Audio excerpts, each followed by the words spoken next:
Hello traders, Gary Wagner here just after 11:30 in Honolulu, 4:30 in New York on Monday, the 19th day of January 2015, and this is the daily report for gold and silver. We do have the markets closed today in honor of Martin Luther King's Day, but we did have the markets trading quietly as they opened Monday morning in Australia, went in overseas. Net result of that from Friday is that gold is currently down or off about $3.10 at 1278.20. 1276.46 is our current print on the screen for our cash market, and as I said, puts us down about $3 on the day. Silver also trading a little bit lower, off about 8 cents on the day. Current print 1767, the low 58, the high 93. More on silver in a little bit. What a week we saw last week as we saw a dynamic surge in the precious metals markets, both gold and silver, utterly taking off like a rubber band which has been twisted and just released, a dynamic release of power, to say the least. When we take a look at this, and we can look at this in a couple of ways, but first of all, we're looking at a short-term 720-minute chart. We, of course, identified the potential breakout. We entered our long position right here. We raised stops. Our stops right now are sitting just below 1225. We are long at 1217.5. We are going to look to raise stops, but I want to get an indication of how the market begins to trade. Of course, Thursday, we have Mario Draghi, we have the European Central Bank's meeting, and the belief is that there will probably be an initiation of a pretty intense round of quantitative easing. We'll have to see how that unfolds, but for right now, we do have a dynamic move in the market, and that move is to the upside. So traders, on a long-term basis, we can see this breakout, this even in the weekly chart. And on the weekly chart, we've got that same trend line, but it's a lot clearer because we're looking at a lot more in terms of our data points. You can see this clear and utter breakout. And the question has got to be, if this trend continues, and we'll look at some of the other markets that, of course, are influencing it, but if this trend continues, where can we look to see gold prices eventually go to? And to do that, we want to use a couple of different studies. Most importantly, we're going to use a basic fib retracement.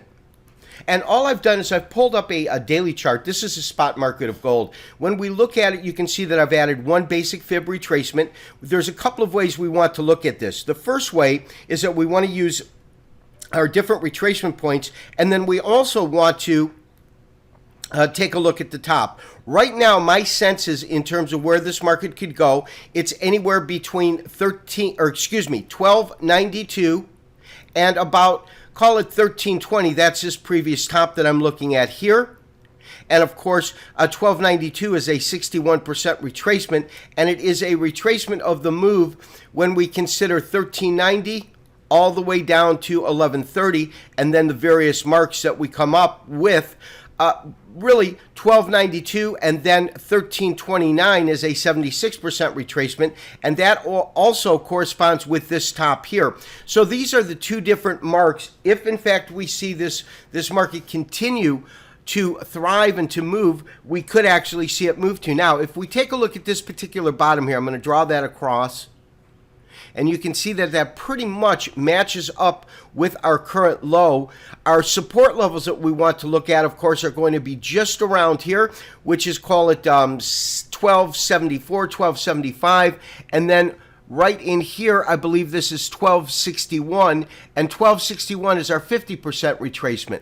So these are the two areas that I would look at in terms of looking for support in the market, right in here, and that's also going to aid us in our stop placements as we move them up this week, because we're going to want to keep them under 1261. Currently, we have them very low at 1226, so that's probably where we're going to look to move them, is just below this point, and that is what it is based on.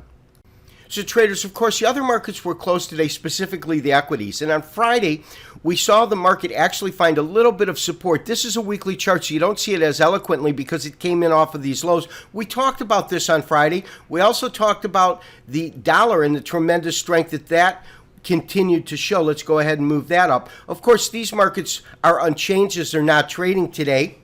And so we'll have to wait to see how they open up overseas as we go on in the trading session later on this afternoon, of course, in Hawaii. And then lastly, we'll take a look at silver. Of course, you can see this high that it made at 18. This is overseas trading, of course, on our daily chart. This representing the trading that happened in Australia, London, and Hong Kong, of course, closed here in our markets.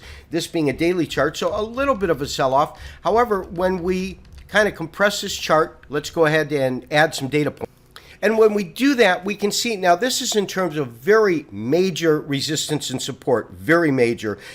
That really comes into alignment. If we see this market really unfold, or unfold, I should say, we could see a move, another, call it $1.30, $1.40, as it makes its way to about 1889. That's where real key resistance would come in the silver market. This has been Gary Wagner, wishing you as always good trading. Talk to you tomorrow on Tuesday for another daily update and review. Bye-bye.